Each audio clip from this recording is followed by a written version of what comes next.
can we argue with 17 straight wins when the quarterback starts and finishes these games? Because we don't have to live on the edge. Let's go to our main man, Jeff Kerr, set to join us right here on Birds 365. You can read him at CBS Sports and follow him at Jeff Kerr CBS. Jeff, good Monday morning to you, my friend. How you feeling after week 3 Eagles comeback win over the Rams? I mean, how am I supposed to feel? That's probably the craziest game I've ever covered.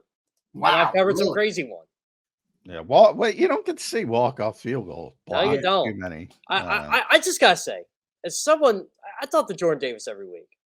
I am so happy for that guy. Like, just everything he's been through to just lose weight and to get in the shape he's in. And, you know, Jahad Campbell said it yesterday. I always knew he was that fast. That you always heard the stories.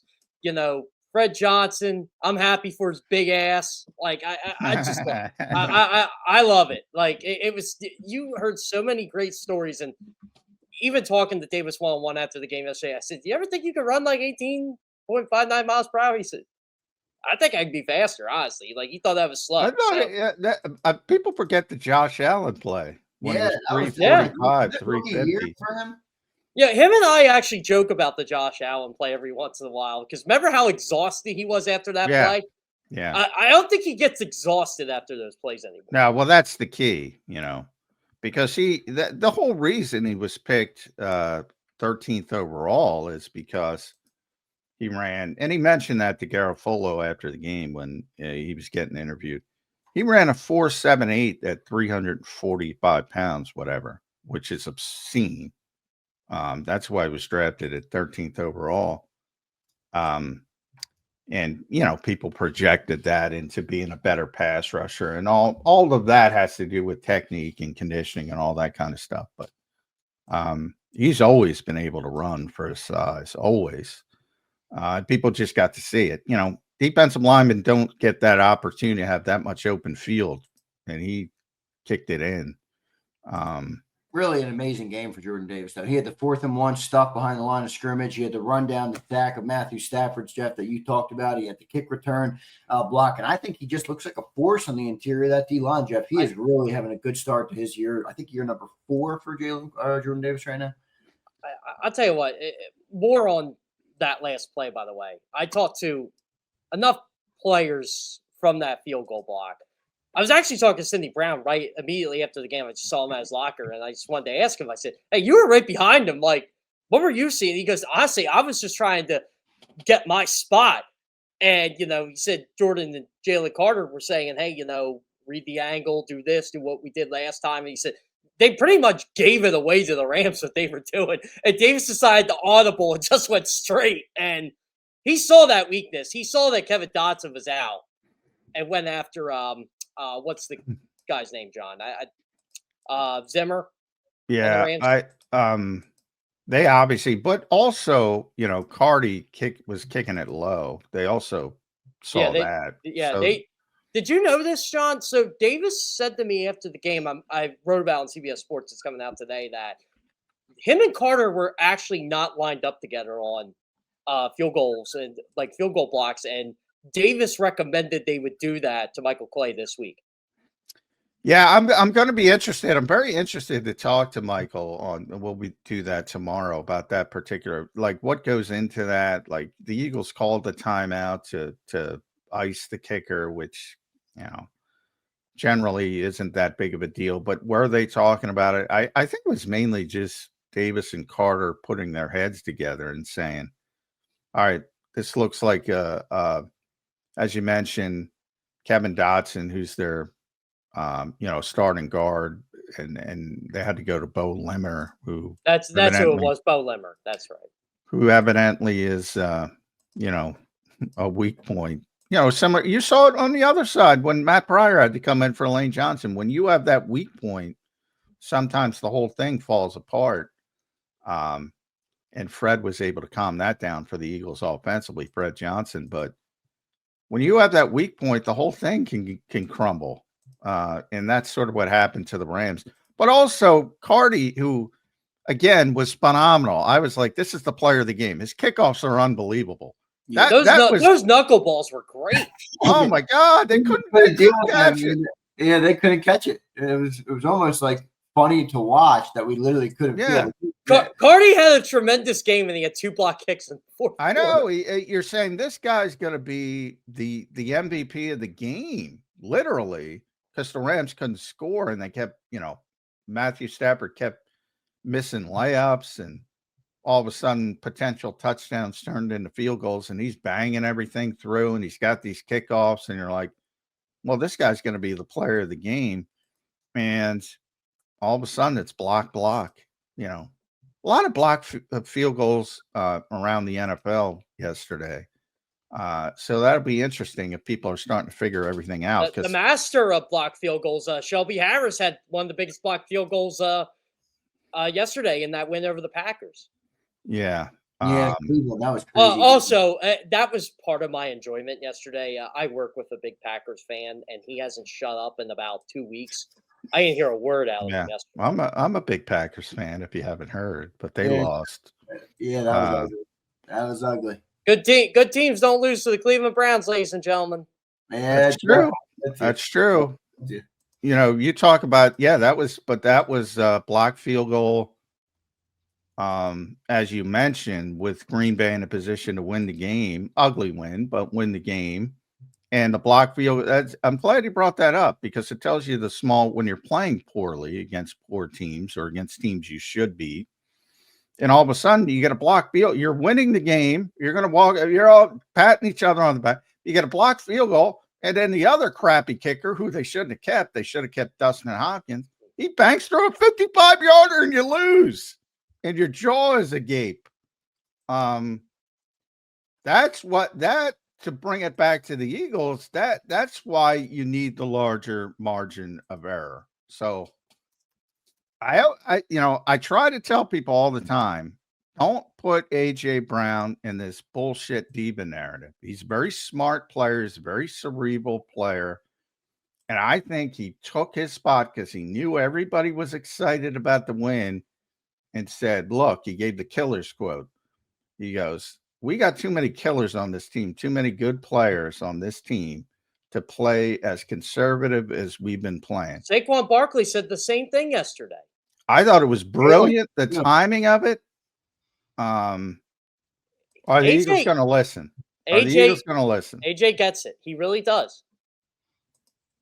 So is Nick going to listen? Is Kevin Patullo going to listen? He should listen. And look, I love how just the entire operation of that win went yesterday. Ed Kratz and I were talking to Fred Johnson late after everybody was surrounded him, and Milana was there, and all of a sudden you see Jalen Hurts, right? And Jalen goes, Big Fred, and you can tell Jalen loved what Fred Johnson did. I'm glad he mentioned him unprompted yesterday in his press conference, just saying he stepped up when he had to. And it was a big part of that game, man. That prior, that's for sure. Who almost got him killed? That might have been on Saquon, that one blown block. Oh my God! By the way, your boy, he's not a good pass blocker.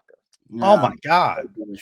There are very few running backs getting pass protection, and actually, he was above average for most of last year. He has a want to do it, which I appreciate. Which is half the battle.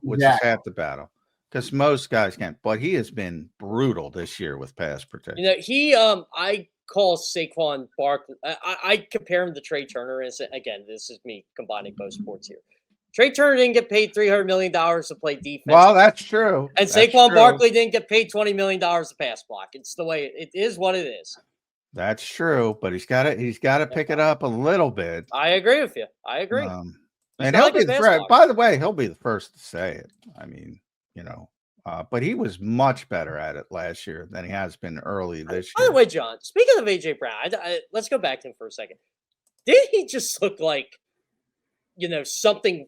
Not even something woke up with him yesterday. It was like every time I'm getting the ball, something's going to happen. Well, no matter what. I think he knows he wants the ball more through the first 3 weeks, and he made the most of every opportunity.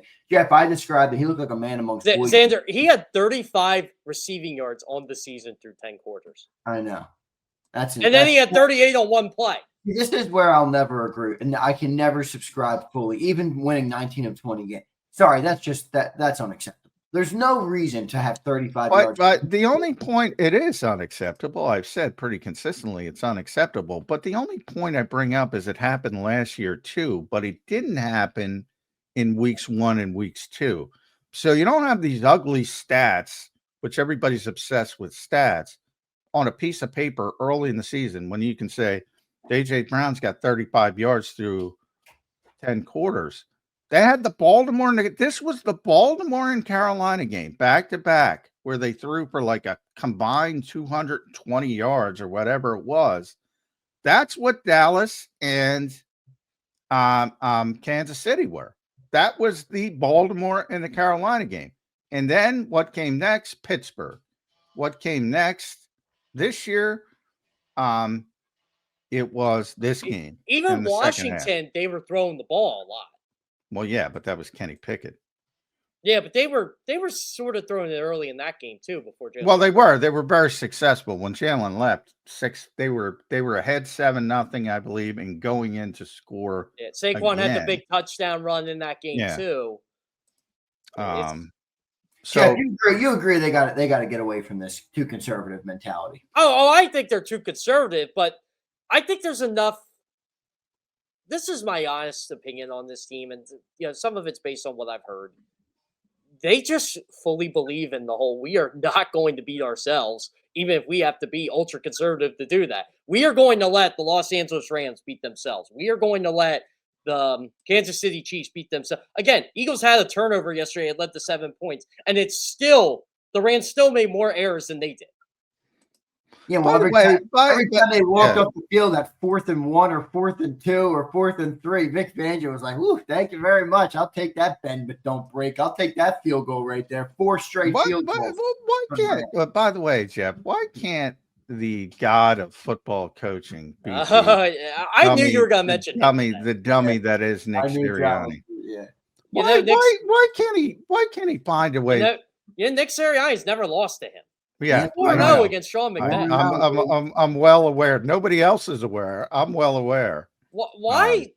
Nick and Jalen 4-0 versus McVay and Stafford. But what bothers me about McVay, and I do like McVay, but I agree with you, John. I think he's overrated. By the way, he's a good coach.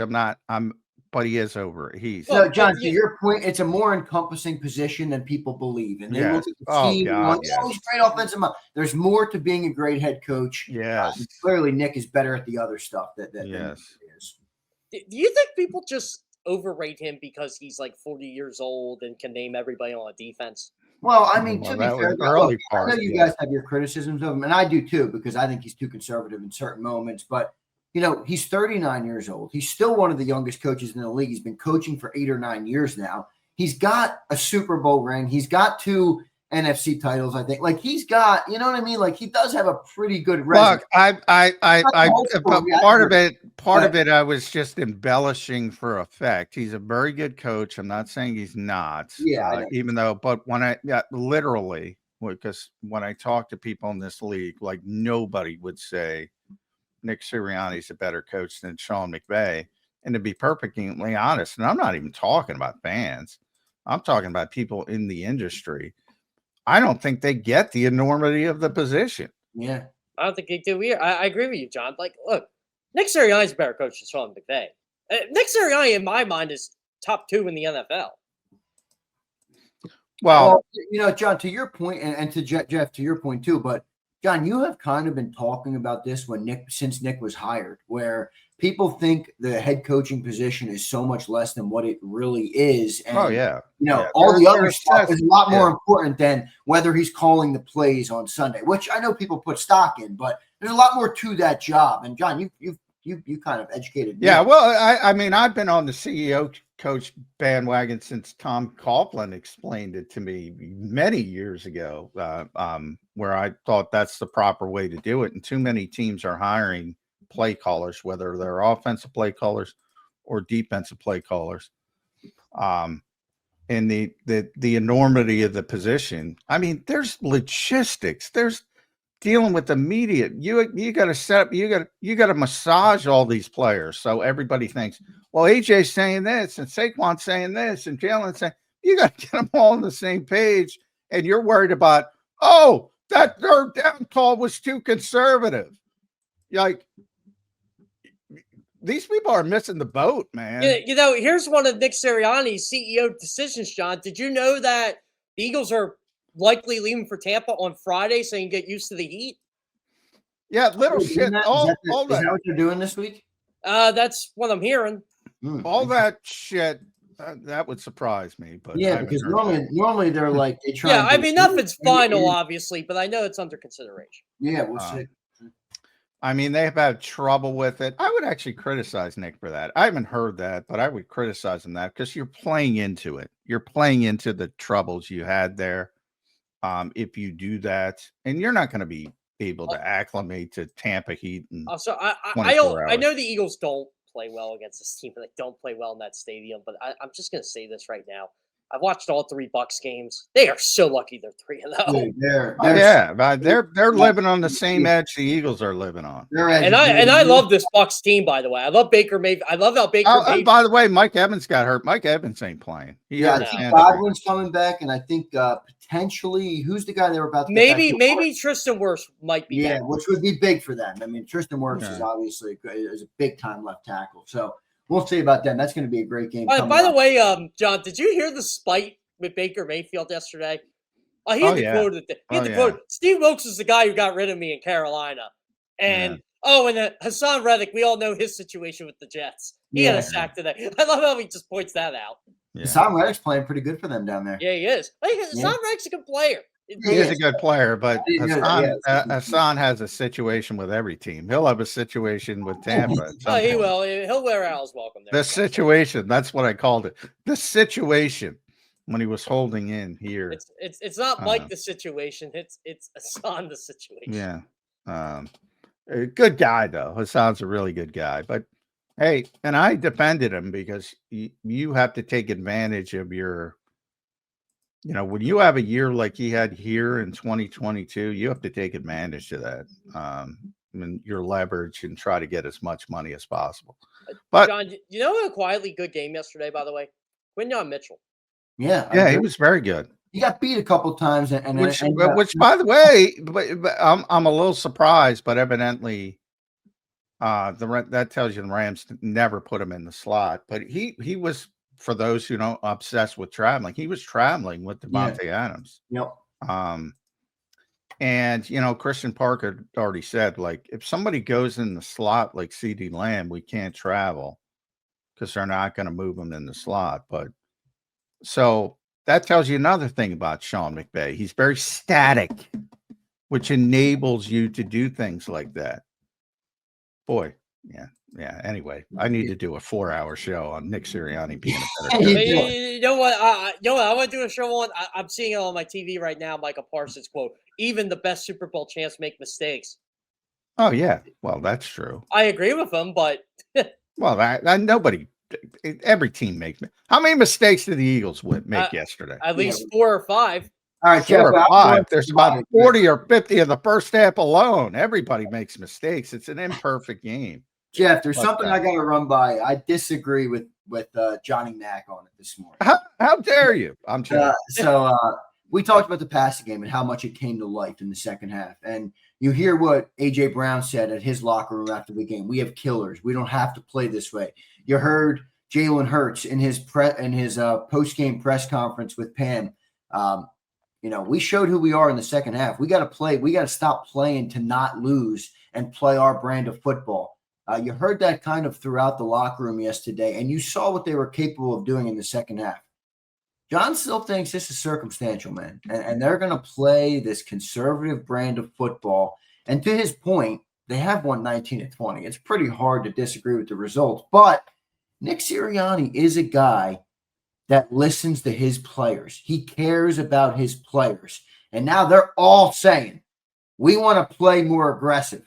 Will they play more aggressive, Jeff? I think they do. They played more aggressive when they were down 19 points in the second half. I don't know if they're going to do that in a 3 or 7 point game. So you're in the Johnny camp. You're the Giants. Look, how can we argue with 17 straight wins when the quarterback starts and finishes these games? Because we don't have to live on the edge. Spoiled fan base. Spoiled fan base. Bullshit, Jeff. Spoiled. 5 yards for AJ Zander, when have you ever seen this team win 19 or 20 games? No, 35 yards. Come on. There's a line. There's Jeff Kerr is correct. I'm the arbiter of this. It is how could you Zander, I get your point, but how could you push back on this being a spoiled fucking fan base? Well, I mean, I get that. that is not debatable. Again, they gave up on this team after 30 minutes of shitty football after watching 18 of 19 wins. It's fine. Again, they're allowed to do it, but there should be some benefit of the doubt, some rope. And you've already seen this. You've already seen this last year. Bad game, good game. Passing perspective. Bad game, good game. Good game, bad game. You're going to see the same thing this year. Yeah, I guess they like being that inconsistent. I mean, Shonuff exactly articulates the way I feel about it. He says, playing conservative is for a team that lacks talent. That ain't this team. I agree. We don't showed up. Did you enjoy that Super Bowl championship? Because guess what? They played a whole season basically conservative. I'm telling you guys, this is why I get so tired of football today. I'd rather have Joe Burrow and his 450 passing yards. And that's from the stat guy, Jeff Kerr. Yeah, I'm a stat guy, by the way. Last year, though, and you know this, and you've talked about this more than anybody. That was a historic season for Saquon, and historic seasons don't come every year. So well, I agree, and that's been the biggest problem. That's been the biggest problem. The running game has been the biggest problem. But to say they didn't play conservative last year, you're not paying attention. No, they did. There's no doubt. I mean, you're right. Until the Super Bowl, or really until the NFC title game. There's a reason Jeff had the number. What was it? 39-8 coming into the game. Yeah, it's it's 39 or 40-9 now or something. Yeah, 40-9 now. Yesterday, buddy. Because it was 1-1, but 39-8. You don't do that by throwing a football all over the freaking lot. And what was their one turnover yesterday? Dropping back, trying to throw the football. Matt Pryor can't block Jared Burns. It was dropping back, but our boy Matt Pryor got lit up. I mean, honestly, well, guess what? That happens in the NFL. If you run the football, now you might fumble it. It's possible. Kyron Williams exists. But the Rams lost to the Eagles last year because they fumbled the ball twice in the season. Yes, they did. Yes, they did. But don't you guys think like where is the fine line? Like I get it. Trying to find you don't want to turn the ball over, but it's like, John, just to use a different analogy. I mean, I could die every time I get in my car. You know what I mean? That doesn't mean I'm not going to drive. Like, I know you could fumble. I know you could throw an interception, but you got I'm not defending it. I'm saying I've been the one who said I thought they were unfair to Jalen Hurts after week 4 last season when they scaled it all back. I thought it was too soon. I thought it was alarmist. I thought it was a mistake, but they won. They won 17 of 18 games. The only game they lost was when the quarterback got hurt. And they were emboldened by it, and they should be because they have a Lombardi trophy because of it. So it's not necessarily your opinion. You're just saying this is what the Eagles' philosophy is going to be. I mean, look, Zander, I want them to be more aggressive too. I'm not gonna lie. I mean, but I can't. This is not my philosophy. I'm not. I'm the one who said from day one, even after they won the Super Bowl, I didn't shit. I thought they were unfair to Jalen Hurts, but they won the Super Bowl. Dude, they got to let him out of this straitjacket. I'm not going to argue with winning. I have seen Ray Rhodes coach this team. I have seen Rich Kotite coach this team. I have seen some bad football growing up in my lifetime. I'm never going to see 19 or 20 wins again. I'm not. It's not going to happen. No, well, that's true. That's true. Yeah, well, it might happen. It might happen. That is the hardest thing, honestly. That is the hardest thing to gauge when you're like me, and I want to get A.J. Brown involved more consistently. I want to keep the straitjacket off Jalen Hurts. I don't really have a response that they've won 19 of 20 games. Well, the same people pumping this up if they threw it 40 times in Tampa and there's 3 picks because Todd Bowles is Todd Bowles, oh boy. Yeah, but again, that's what I Katie think barred the door. Like, they don't need to do that. I'm not asking them. Well, here's the thing too, Xander. The game called for them to pass the ball. 'Cause Yes. they were down all those. Yes. Yeah. Tried to get Nick to talk about that. He didn't bite. No, So he did not bite on you. Where does the truth lie then? Is it the gray area? Is it just be so conservative to the point that A.J. Brown has 35 yards through 10 quarters? Again, that part of it takes care. That part of it. That's what I'm trying to get across. Mm-hmm. That part of it takes care of itself. So you let the game dictate to you, though. Well, the game always dictates to you. The personality of the game always dictates. Now, to Nick's point, he said you want to dictate as an offense to the defense, not vice versa. That's a different conversation. But the personality of the game always dictates the way you have to play. That's why what do I hate most in the world, Zander? Hey, what's the run-pass ratio going to be? Depends on how the game goes. Exactly. You're at the mercy of the personality of the game. Guess what? The run-pass ratio wasn't as run-heavy yesterday because they were down 26-7. And they were playing those 8-man. They still had those 8-man fronts, even when they were up that much. Well, it's crazy. Because Sean McVay's a dummy, but I digress. Now I'm joking. Believe in abundance. He's not getting involved. I'm joking. That's what's crazy about this whole thing was in the second quarter when they had their stretch where they had 14 plays for -3 yards. Jalen Hurts had Jahan Dotson open and just flat out missed him. And I thought that was going to be the play. You know, there's a lot of times that I brought this up and people hate it. The throws that were there, too often they don't come out on time. That has not changed. And a lot of that may have to do with the offensive line. It's maybe a trust thing. Possibly. Yeah, how much of it has to do with the fact that they've beaten into the quarterback's head? You can't turn the ball over. So every time he thinks he has a throw, and windows in the NFL are minuscule. Fair point. Yep. Maybe that fair point. And you know what? And you know what, Zander? No choice. Jalen, if the window's tight, you got to throw it or we're not winning the football game. And look at how good it looked. And you know what, Zander? Josh Allen, I know the Bills tell him that too. The only difference is the Bills aren't ahead all the time like the Eagles are. Personality takes care of it. Like the assumption that people thought the entire season would play out and AJ would have whatever he had, 35 years. I mean, come on. Who believed that? That was going to turn around some point. It just is. You're gonna struggle in the game. You're going to be behind. The passing game's going to be back involved. He's going to make plays. That part of it will take care of itself. How you play, though, over a larger sample size, the Eagles are going to lean on their offensive line and running. I mean, why wouldn't they? It's the strength of their football. You're right, but I have confidence enough that Jalen Hurts is a cerebral enough player and a smart enough player to let him out of the straitjacket and say to him, we can't have a boatload of turnovers. Now, I know you can largely, the game, you can't factor in everything, but I don't think taking off the straitjacket just means they're going to have a shit ton more turnovers. Yeah, they're going to have some more, but they also might improve their margin for error by 50%. And they don't have to squeak by the Cowboys, who just got by the Bears. So you agree with me at week 4.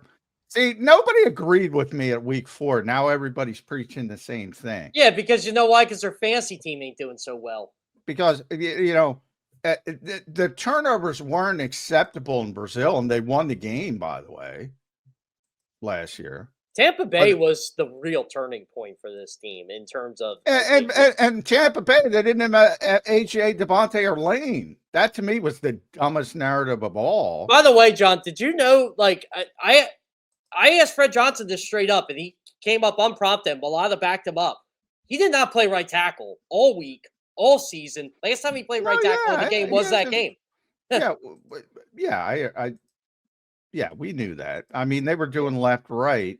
Matt's the backup on the right side, right tackle, right guard. Fred's the backup on the left side, left tackle, left guard. That's how they've been working it really since he got back. And Matt shit the bed. And you gotta do what you need to do in the moment. And Fred deserves a lot of credit for holding down the fort as he did last year. And I think Lane is going to play. At least that's the presumption, but he's not a doctor. I saw Lane yesterday. I didn't Yeah. get a chance to. I think Jeff McClain did get to ask him though. Yeah, he said stinger. Well, he thinks, but No, that makes me nervous. I'm not gonna lie to you guys. but again, players aren't doctors, so they can't. So John, how Next- happy were you? We haven't mentioned your favorite play in 30 minutes. what play is that? The Well, bubble screen? yeah, that play. We My- the play Lane may have gotten hurt on. No, I don't talk about that play. You got Jeff. You were at the game yesterday, right? You were. Oh, of course. Two ball starts, and they don't see either of them. It's awesome. Guys, let me tell you. All right, just from watching the telecast, they were literally zooming in and showing every angle at 0.2 speed. I'm like, of course they were. if you zoom in on every offensive line in football, you're going to see some movement every freaking You know what? play. This is why I don't like social media. Come on. Oh, it was bullshit. I'm an old That's man bullshit. sitting up in the press box, and you can ask. I'll get Brooke over on the show because he was sitting right next to me in real time. I said false start Tyler Steen. Give me a fucking break, dude. That was so obvious. Oh man, I didn't notice that. You know what my favorite part about this whole thing is? To add to your point, Zander, the slow-mo. Reed Blankenship said, hey, there's a push-off yesterday, too, on Devontae. Yeah. It's not called. They missed calls. First of all, we deal with it. They got caught watching on that, though. He's got to get deep. You never chasing Devontae Adams down. They missed, and that should have been OPI, but savvy receivers. Yeah, but Reed's not going to care. He said, hey, look, it is what it is. It's football. I'm the last person to give a shit. I don't care that they missed the call. I'm just saying it's a shit show, and they can't officiate it. That's all. Yeah, and why can't they stop talking about that shit show of a play? The Eagles don't even need it. That's why I don't like Mike Pereira, and that's why I don't like Dee Blandino, because they were so bad at their jobs when they actually had those jobs, and they're still defending the people they created that are bad at their jobs. I can't stand them. I'm totally there. I totally defer. Fans hate officials, but they don't realize they don't hate officials. They hate the legislation. Dean and who, by the way, I think Dean Blandino, I say it all the time, was the best vice president of officiating ever in the NFL. Here's why I say that. He was better than Pereira. Every single play I could predict how they were going to do in instant replay because Dean made it that consistent. That's all I'm looking for, consistency. I think he was the best they've ever had. But people hate the legislation. They don't like the taunting calls. They suck. Oh, they're terrible. Puka Nakua's taunting call was a joke. I didn't know what he did. But as Nick, and credit to Nick, he said, this is their emphasis. They want this out of the game. This is how tight they're going to call it. This is what they told the officials to do. So don't blame the officials. They're doing what they're told to do. Blame the legislation, the shitty rule, which I agree with. Well, it's the same with Pereira. They also called Fox and said, make sure you slow-mo every push. Oh, come on. From 14 different angles. Stop it. It's so obvious. TB is stupid, and they play to the lowest common denominator. People like talking about the tush push, so they play it up. John, I'm not saying they don't play it up. What do I say to you all the time? There are more stupid people than smart people. Yeah. 100%. As far as the play itself, the Eagles don't need it. They can't officiate it. They do need it though when they play with such a small margin for error. If they threw to AJ Brown a little more and let it loose, because they would be the number one ranked team in traditional quarterback sneaks as well. And they were. They were with Carson. You could go all the way back to Carson fucking Wentz. You don't even have to go back to Jalen Hurts. They were 11 of 12 in 2021 before they even thought of that play. Exactly. Yeah. So they've been the best team in quarterback sneaks for a very long time before the tush push even was a thing. Who was it to me? Oh, Zadarius Smith. He's told me this on Wednesday. We were talking about because I wanted to ask him his perspective when he was on Detroit. About, do you guys plan to defend that play? And he said, we did. He said, but Dan Campbell even said it. It's Jalen Hurts. Yeah. It's Jalen Hurts. Yeah. That's why he has a complaint about. And Look, that's why, and I'm talking up Nick Sirianni this morning. Here's where I'll rip Nick. Nick is like, we work on this hard. No, it's fucking Jalen Hurts. And he's going to be successful at it no matter what. and You I'm guys gonna- don't practice. You guys don't hit.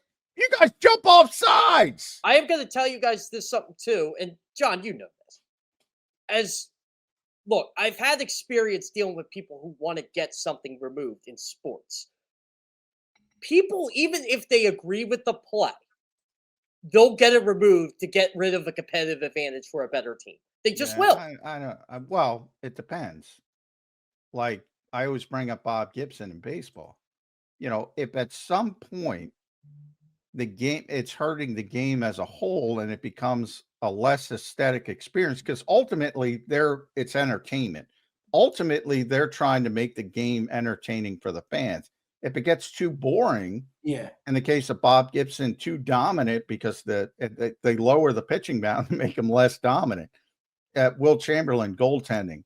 You brought up Kareem Abdul-Jabbar. So college basketball banned the dunk for a year because nobody else could do it. They're not trying to make the Cardinals lose or UCLA lose or the Sixers, the Warriors, or Whoever, the Lakers lose with Will Chamberlain. They're trying to make the game more aesthetic. Most recently, it was baseball with the shift, which it took them way too long.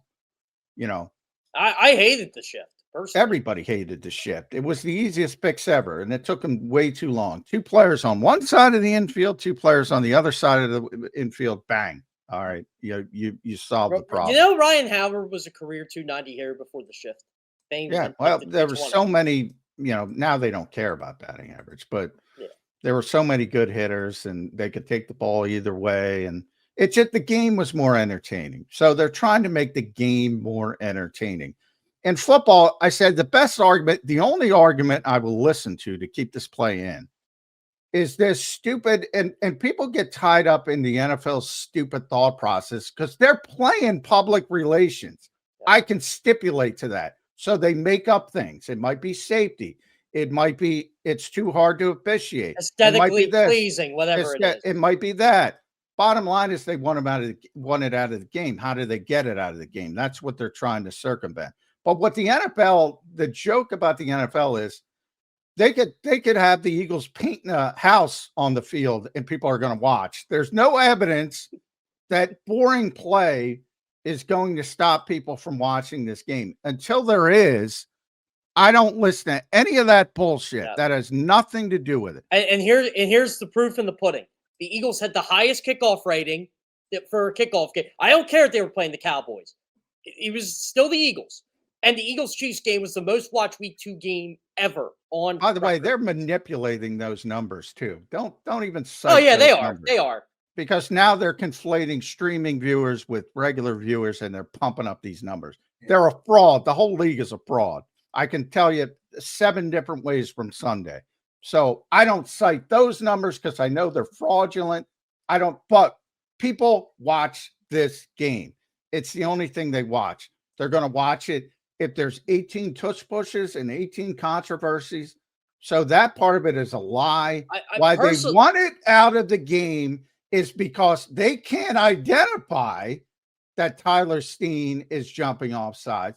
They can't identify that the other team, Kansas City, last week is lined up off sides. They can't even identify when the Kansas City player's trying to punch the football away from Cam Jurgens. They can't freaking officiate the play. But by the way, John, they're right by not being able to officiate because you can't review a penalty. If you call a false start and it's wrong, you're going to hear from them. Jeff, I can never forgive you for bringing us down the tush-push route this morning. Well, it was brought up again. It's always brought up. I know. I'm tired of hearing that being the reason the Eagles. And the end. Oh, they're pissed off. Jordan Mailata. Say that to Jordan Mailata if you see that. No. Remember when I asked Jordan Mailata on Wednesday? I said, I talked to him about this off the record too, but on the record, I asked him, why do you think people hate a 1-yard play so much? He goes, whoever said it wasn't aesthetically pleasing deserves jail time. By the way, that was Peter King. Yeah, it was. It was Peter King. And also poor Caden Steele-ass Jordan, the 6'8", 380-pound Jordan Mailata. Hey, what do you think of Adam Schefter's comments on the tour? Yeah, Jordan went off. I don't give a fuck about Adam Schefter. Yeah, well, that was a good soundbite by Caden. So well done by him. He got the media talking about that clip. Yeah. Well, Jordan. By the way, how you guys like how Schefter kind of not reverse course, but what a grifter he is too. Don't even, you've gone me down the world. Yeah. This is the best of you, John. I love this. Out too. We kicked another Schefter. This league is a freaking joke, but for a different reason than people think it is. You know what, John? This is why I like you, because you like, as much as you hate it, you like talking about it. No, I don't. I hate talking. I hate talking about it. I hate talking. Ask DeCecco. Man. I would ban this from polite society. Nobody should ever talk about that stupid play again. And that's the reason I talk about. Jalen Hurts is going to be the best quarterback sneak player in football. With the tush push, without it. By the way, he already was. I already compared him to Kareem and Will and Gibson, and people just tried to eat my lunch. And I said, yeah, they said that back in the 60s too. Oh, by the way, buy Mike Sealski's book. He'll tell you. Yeah. Guys, I got one final question for you, Jeff, before I let you run, brother. We appreciate it. We got Chris Franklin coming up too. Great win yesterday for the Birds. They moved to 3-0 on the year. All right, in a big explosive second half. Was Fred Johnson the best trade that Howie made of all of the August, September moves that he made? There's a lot of dreck in those trades, by the way. I know. That's what I'm saying. I mean, look, the guy gave up. And John Mechie, they couldn't catch a cough yesterday catch a nosebleed. That might be a good thing. They can't catch a cold. Hank Bigsby, what a difference maker! Catch a freaking knuckleball, dude. Yeah, I know. The Eagles started real quick. I'll let you answer on Fred, but they started at the 20, the 19, the 7, the 14, and the 21 yesterday. That's why yardage is so overrated, by the way. I know. But real quick, your response on the Fred Johnson thing. I mean, he traded a 2026 7th round pick for this guy just to get him back. They clearly wanted him back. I thought it was a heck of. I actually wrote down my piece today about Fred Johnson, and I was kind of mocking Schefter. Well, the Eagles won this game in August because Howie Roseman decided to trade for Fred Johnson. Yeah, look, I mean, I know correlation's not always causation, but when that guy came in the game, the offense turned it on because the play before, when Matt Pryor got absolutely ripped, Jared Verse destroyed Jalen Hurts, and he fumbled it. So after that, that's when the offense really took off. John, by the way, a little side hustle to this game. Were you with Jalen Carter yesterday? Did you get a chance to help? Did you see what he was wearing? Yeah, he had Versus chain. They were they're buddies, right? Yeah, they are. They are. They were going back and forth pregame. I'm sure he was allowed to wear it after the game. I'm sure. I didn't ask him. I assume that was the bet.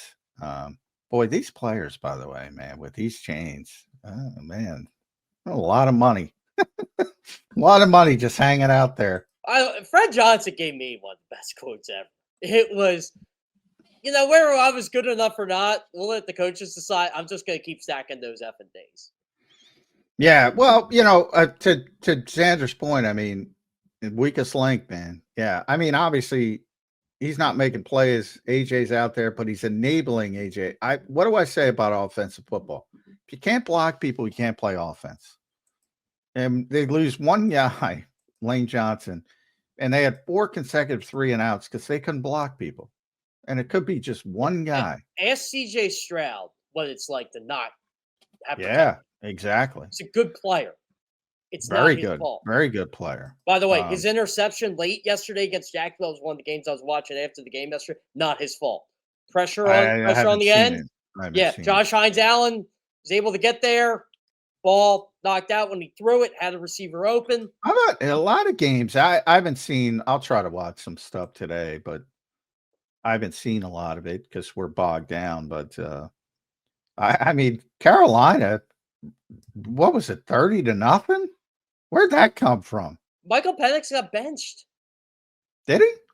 And he looked great the week. Well, not great, but he looked terrible. Great. They look great as a team. What a weird league. Keep this in mind. The Carolina Panthers, who You and I were talking about yesterday. Might have the worst defense in the league. Pitched the shutout. Pitched a shutout. The Colts are 3-0, guys. Daniel Jones. Daniel Jones. Josh Allen. Daniel Jones is the John, should I do it? Should I do three-week it? MVP of this league. Should I do what Saquon told me? Name a better quarterback in football right now. Saquon loves Daniel. I know he does. He loves well, because I think there's a lot of people who shit on Daniel Jones for the same reason they shit on Saquon. So they have this, kind of they had a really shitty supporting cast, and they look bad at times because of it. And I mean, they don't punt. Indeed, they finally punted yesterday. Yeah, it only took them 2.5. Yeah, one punt. I think they have one punt through 3 games. Yeah, no doubt. Even the Vikings put up 40 yesterday. It is a crazy league. It really is. I also don't think Saquon was having I didn't explain it well enough to him. I did after we were done, and then he's able to give me a better answer. Well, they're really close. Yeah. Saquon and Daniel. Well, no, this wasn't even Daniel Jones. This was about Jalen yesterday, and I say, hey, look, this is, and you got to get the question out. So you're not really thinking about how you want to word it. And I asked him, look, with Jalen coming back like this is kind of the first time you've seen that. And he's like, well, we've always seen. I said, yeah, but Jalen's done this before you got here. Now you got to see it. You got to experience it. And you gave him a better answer after that, but it's. Well, he's done it. He's done it when he was here too. I mean, he did it a bunch of times last year, but not at this degree. This was like Buffalo 2023. Well, very rare. I mean, that's the largest comeback I believe in Lincoln Financial Field history. It is. Yeah, it's the largest comeback of Lincoln Financial. It's the largest comeback at home since 1988. Is their largest comeback. 19 points? Wow. And it is their largest comeback in the game since Miracle on the Meadowlands. Yeah. Wow, I didn't know. Here's another fun stat for you. You guys know the last time the Eagles blocked 2 field goals in the same game, September 21st, 1975, 50 years to the day. Also the day we celebrated the NFL Today debut. We had thrown that stuff all day. Wow, that's good. See, John, that is right there. That's Jeff Kerr in a nutshell. Well, I knew the field goal block. I did not know the NFL Today. But by the way, John, there was a nice touch after Jordan Davis scored. Did you see what song was playing yesterday? No, I can't say that. Do you remember the 21st of September? It was September 21st yesterday. I love Jeff Kerr, man. I'm telling you, the only thing that would have made that's like asking me what the Eagles wore, which I do know they wore. They wore their white jerseys. I do know. No, did you see that? I appreciate John's inability to know, but I also appreciate Jeff's ability to break out the song. I don't give up. I don't give up. Well, you know why I know that? Because one of my life dreams is to go on the Guardians of the Galaxy ride on this day. And I don't. Oh man, we got a Jeff Kerr singing on a Monday morning. I freaking love it. Jeff, I'll tell you what. I am impressed by these stadium people. They have the fireworks going. Like, who thinks of block field goals coming there, but they're ready. They're ready. Yeah. You got to give the pyro people credit. I talk to the Eagles social media people a lot. They tell me they plan a lot of stuff. They do, because they're ready to go. Yeah, they're ready to go. I said, how do you guys do it? How do you guys get up so quick? And they're like, it turns into like a 20-minute conversation. And most of them are Eagles fans. So, you have that massive depression, like they're depressed because they're going to lose. And then they got to snap right back into it and say, oh, it's the greatest thing ever. Yeah, it's pretty impressive. But I'm just like, okay, the Eagles won a game. Yeah, well, yeah, that's, the bad part of being objective is you don't get the joy. Because I don't. Well, you don't get the pain either. You don't get anything. No, I don't get it. Some people, because my biometrics don't work, some people call me soulless. Yeah, they didn't work yesterday, did they? No, they have they worked at all? They are not going to work this year. But Dom talked me off the ledge because I'm like, what the hell is the problem? Because I got Dom on the problem. He's the only guy who can fix anything, and he said if it makes it feel better, half of the coaching staff comes up red. Like the league is again, I'll rip the league. The league is a shit show. Half of the Eagles coaching staff comes up red on those stupid biometric You tests. know who comes up red in the Phillies, and luckily everybody knows me there. I do. Yeah. Well, that's the same. The only problem is I got stopped every 10 feet by a mall cop under, after the game. That's the only problem. They don't even know who you are, John. That's the sad part. Well, they know, but they're afraid of losing their jobs. So if they let somebody down, remember the press? I don't know if you were there. Remember the press conference when a drunk guy got into Doug Peterson? It was Doug Peterson. No, I wasn't there. Completely ripped. And he asked a question, and Doug was like, "Who's this guy?" So that's like Dr. Bruce getting it. Very similar, except Dr. Bruce wasn't drunk. Yeah, right. No, he All wasn't. right, guys, Jeff. We got to run, brother. We got Chris Franklin coming up. We appreciate you, man. As always, great stuff. We had a wide range of topics today, as we always do. Jeff, thank you for being here today, brother. We'll talk to you again next week. Yeah, sounds great. Enjoy the show, guys.